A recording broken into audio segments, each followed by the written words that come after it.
पनवेलमध्ये एका प्रियकराने प्रेयसीच्या मदतीने तिच्या पतीचा निर्घृण केल्याची घटना उघडकीस आली आहे. घटनेची सविस्तर माहिती पुढील प्रमाणे. पण सुरुवात करण्याआधी तुम्ही जर चॅनलवर नवीन असाल किंवा तुम्हाला अशाच सत्य घटना ऐकायला आवडत असतील तर चॅनलला सबस्क्राईब नक्कीच करा. मित्रांनो, तृप्ती ही पती उमेश मडवी आणि 4 वर्षाची मुलगी यांच्यासह उसाटणे या गावी राहत होती.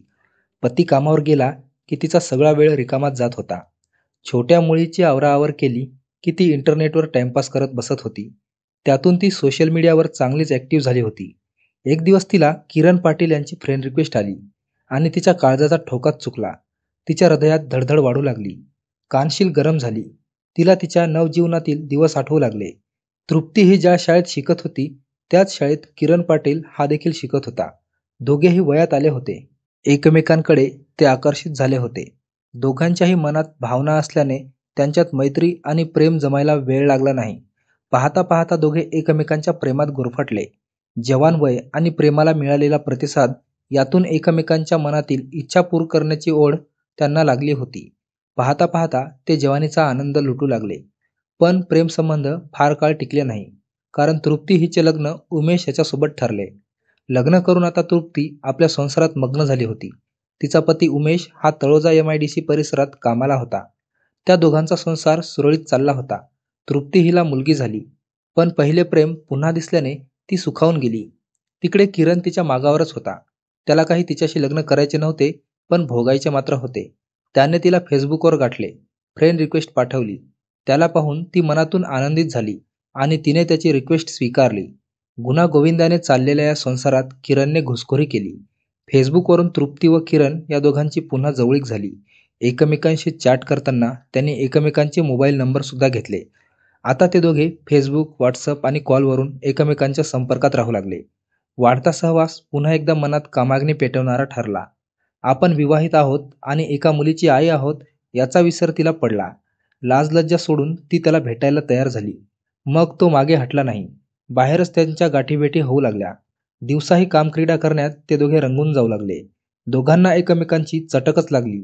त्यांच्यातील हे संबंध कोणाला कळणार नाहीत असं त्यांना वाटत होतं, पण तसं होत नाही. तृप्तीच्या वागण्यात झालेला बदल, तिचे नेहमी नटून फिरणे, बाहेर जाणे तिचा पती उमेश याला खटकू लागले. त्याला तिचा संशय येऊ लागला. तो संशयातून तिला बोलू लागला. संशयातून त्याने तिला खडे बोल सुनावले. पण ती बाहेर जाणे काय थांबवत नव्हती. ती बाहेर जाणे थांबवत नसल्यामुळे त्यांच्यात भांडणही होऊ लागले. अखेरीस उमेशने तिच्यावर बंधने घातली. तिला बाहेर जाण्यास त्याने मनाई केली. घरातून बाहेर पडायचे नाही असं त्याने तिला सांगितल्यामुळे तिचे घरातून बाहेर पडणे कमी झाले. किरणला भेटण्यास जाणे सुद्धा मुश्किल झाले. आपल्या प्रेमासंबंधाआड पती उमेश येत असल्याने तृप्तीने प्रियकर किरण पाटील याला सांगितले, माझ्या पतीला संशय आला आहे, त्यामुळे आपल्याला भेटता येणार नाही असं तिनं सांगितलं. आपले मिलन व्हायचे असेल तर पती उमेशचा अडसर बाजूला केला पाहिजे. यावर त्या दोघांचे एकमत झाले. अखेर त्या दोघांनी उमेशचा कायमचा काटा काढण्याचे ठरवले. त्या दोघांनी मिळून अगदी कोटेकोरपणे नियोजन केले. ठरल्याप्रमाणे रात्री किरण पाटील हा तृप्तीच्या घराजवळ आला, तर तृप्ती घरात झोपली होती. तिचा पती दिवसभर काम करून थकून आला होता. तो जेवण करून बेडरूममध्ये झोपला होता. तो गाढ झोपेत असल्याची तृप्तीने खात्री करून घेतली आणि प्रियकर किरणची ती वाट पाहू लागली. दरम्यान किरणने तृप्तीला मिस कॉल केला. तशी ती उठली आणि दबक्या पावलांनी दरवाजाजवळ गेली. तिने गुपचूप दरवाजा उघडून किरणला आत घेतले, पण प्लॅनप्रमाणे पुढचे काम करण्याऐवजी तिला पाहताच किरणने तिला मिठीत घेतले. तीही त्याला बिलगली. दोघेही हॉलमध्ये बसून गप्पात रंगून गेले. तिकडे उमेश झोपेतून जागा झाला, पण शेजारी तृप्ती न दिसल्याने तो उठला आणि हॉलमध्ये आला. समोर तृप्ती व तिचा प्रियकर किरण हे दोघेही बोलत असलेले त्याला दिसले. हे पाहून त्याच्या तळपायाची आग मस्तकात गेली. रागाच्या भरात लाकडी दांडके घेऊन तो किरणकडे धावला. लाकडी दांडक्याने हल्ला करताच किरणही उमेशच्या अंगावर धावून गेला. त्याने लोखंडी पाईपने उमेशच्या डोक्यात जोराने प्रहार केला. उमेशचे डोके फुटून रक्त वाहू लागले. हा फटका इतका जोरदार होता की उमेश कोसळला. ही संधी साधत तृप्तीही उमेशच्या छातीवर बसली. तिने त्याचे दोन्ही हात पकडले, तर किरणने घरातील तृप्तीचा स्कार्फ घेऊन उमेशचा गळा आवळला. पत्नी आणि तिचा प्रियकर यांनी केलेल्या या हल्ल्यात उमेश जागीच ठार झाला. प्रेमासंबंधाच्या आड येणाऱ्या उमेशला कायमचे संपवले. पण हा खून उघडकीस आला तर आयुष्यभर तुरुंगाची हवा खावी लागेल. ते टाळायचे असेल तर मृतदेहाची विल्हेवाट लावली पाहिजे असा विचार ते दोघे करू लागले. त्या दोघांनी उमेशच्या मृतदेहाची विल्हेवाट कशी लावावी याबाबत चर्चा केली. त्यानंतर घरातील एका गोणीत त्याचा मृतदेह कोंबला. मध्यरात्री किरणने गोणीत भरलेला तो मृतदेह ॲक्टिवा स्कूटरने वावंजे गावच्या हद्दीत नेला. त्या ठिकाणी असलेल्या जुन्या विहिरीत ती गोणी फेकून दिली. पण त्या गोणीचे तोंड बांधलेले नसल्यामुळे गोणीतून मृतदेह बाहेर निघाला होता हे किरणच्या लक्षात आले नाही. आता विहिरीत मृतदेह कुजून जाईल असा विचार करून किरण तिथून पसार झाला. दुसऱ्या दिवशी आपण केलेले कृत्य उघडीस येऊ नये म्हणून तृप्तीने उमेश हा घरातील सोन्याचे दागिने व कपडे घेऊन कुठेतरी निघून गेला आहे असा बनाव केला. तसंच नातेवाईकांना सांगितले आणि हिल लाईन पोलीस ठाण्यात जाऊन नवरा बेपत्ता झाल्याची तक्रार सुद्धा दिली. पोलीस बेपत्ता उमेश मडवीचा तपास करू लागले. तो काही सापडणार नाही आणि आपण केलेले कृत्य उघडकीस येणार नाही असं त्या दोघांना वाटले होते. पण पोलीस एका धाग्यावरून साऱ्या प्रकरणाचा छडा लावतात हे मात्र त्या दोघांना माहीत नव्हते. पनवेल तालुका पोलीस ठाण्यात दिवसापाळीवर ठाणे अंमलदार म्हणून सहाय्यक पोलीस निरीक्षक BM आव्हाड हे हजर होते. दुपारची वेळ होती. ते कामकाजात मग्न असताना जवळच असलेल्या वावंजे गावच्या महिला पोलीस पाटीलांचे पती ज्ञानदेव म्हात्रे यांनी पोलीस ठाण्यात फोन करून वावंजे गावच्या हद्दीत असलेल्या खानाचा बंगला परिसरातील वावंजे ते कल्याण रोड लगतच्या एका विहिरीमध्ये एका अनोळखी इसमाचा मृतदेह पडल्याची माहिती दिली. ही माहिती त्यांनी वरिष्ठांना दिली. तात्काळ वरिष्ठ पोलीस निरीक्षक मालोजी शिंदे हे आपले सहकारी पोलीस निरीक्षकसह घटनास्थळी दाखल झाले. जमलेल्या लोकांच्या मदतीने तो मृतदेह विहिरीतून बाहेर काढण्यात आला. मृतदेह अंदाजे 30 ते 35 वयोगटाच्या तरुणाचा होता. मृतदेह सडलेला असून त्या तरुणाच्या डोक्यात जखम होऊन त्यातून रक्तस्राव झालेला होता. त्याशिवाय त्या तरुणाचा गळा स्कार्फने आवळलेल्या स्थितीत होता. विहिरीत एक गोणीही पडलेली होती. घटनास्थळाच्या आणि मृतदेहाच्या पाहणीवरून तो खुनाचा प्रकार दिसत होता. कोणीतरी त्या अज्ञात तरुणाचा गळा आवळून खून करून त्याच्या मृतदेहाची विल्हेवाट लावण्यासाठी मृतदेह गोणीत भरून आणला आणि त्या विहिरीत टाकला असं पोलिसांना दिसून आलं. सर्वप्रथम ज्ञानदेव म्हात्रे यांची सविस्तर फिर्याद नोंदवण्यात आली. खून झालेला तरुण कोण आहे याची माहिती काढण्यासाठी वरिष्ठ पोलीस निरीक्षक मालोजी शिंदे यांनी पोलिसांची 2 पथक तयार केली. तसंच बातमीदार पेरले.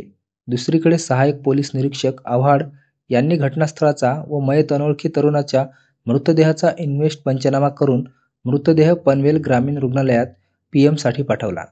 घटनास्थळाहून गोणी, स्कार्फ, मयताच्या अंगावरील कपडे पंचनामा करून ताब्यात घेतले.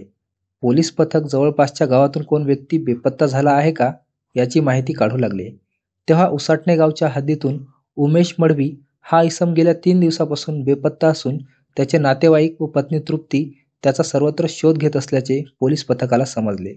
याशिवाय Vavanje police चौकीतील police constable Khawase यांनी शोध घेत असणाऱ्या त्या इसमांना सांगितले की पनवेल तालुका पोलिसांना वावंजेच्या हद्दीतील विहिरीमध्ये मृतदेह मिळाला असून तो पनवेल ग्रामीण रुग्णालयात ठेवलेला आहे.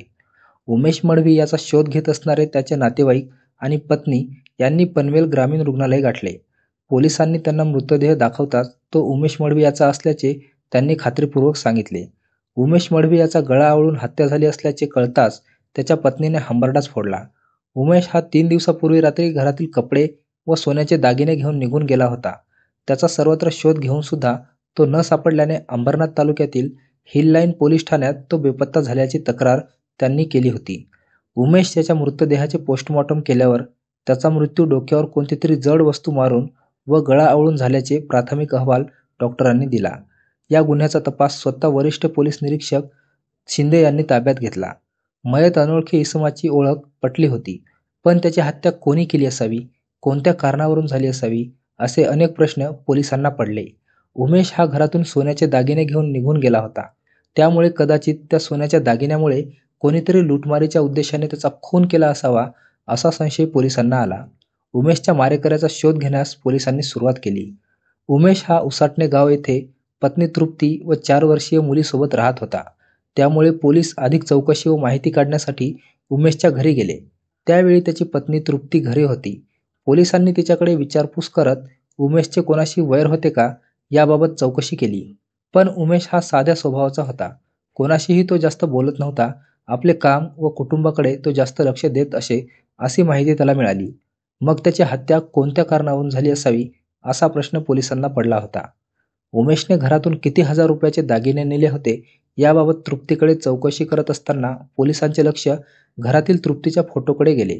त्यावेळी तृप्ती हिच्या गळ्यात जो स्कार्फ होता तोच स्कार्फ मयत उमेशच्या गळ्याभोवती गुंडाळलेल्या अवस्थेत होता. त्यामुळे उमेशचा त्याच्या राहत्या घरीच गळा आवळून त्याला ठार मारून पुरावा नष्ट करण्याच्या हेतूने मृतदेह गोणीत बांधून विहिरीत फेकून देण्यात आला, असा संशय पोलिसांना आला. मग मात्र पोलिसांनी तृप्तीकडे त्या स्कार्फबाबत विचारपूस केली. पोलिसांनी विचारलेल्या प्रश्नाची उत्तरे देताना ती खूपच घाबरल्याचे पोलिसांना दिसून आले. मग मात्र पोलिसांनी तिला चौकशीसाठी ताब्यात घेतले. तिला पोलीस ठाण्यात आणून सखोल चौकशी केली असता तिने आपणच पतीचा काटा प्रियकराच्या मदतीने काढल्याची धक्कादायक माहिती उघड केली. याशिवाय उमेशाला ठार मारून त्याचा मृतदेह आपला प्रियकर किरण पाटील याने वावंजे गावच्या हद्दीतील विहिरीत फेकून दिला, अशी माहिती तिने दिली.